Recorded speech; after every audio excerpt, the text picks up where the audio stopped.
Эрхэм хүндэт Баянголчуудаа ирж буй шинэ оны мэндчилгээг өргөн дэвшүүлье.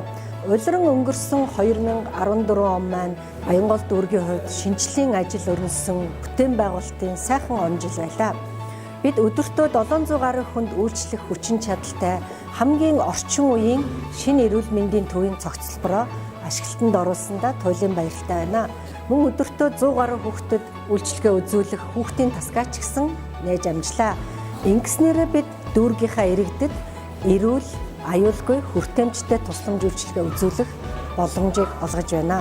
Хамтдаа шинэ оноо өгтөж буй та бүхэндээ эрүүл энх байж, ажил үйлс нь өөдрөг, цог золбоотой, аз хиймэртэй байхын ерөөлийг дэвшүүлж, шинэ оны халуун мэндчилгээг өргөн дэвшүүлье. Баянгол дүүргийн нийт иргэдтэй, чанартай, хүртээмжтэй, найрсгаар эрүүл мэндийн тусламж үйлчилгээг бэлтгэх хүргээрэй.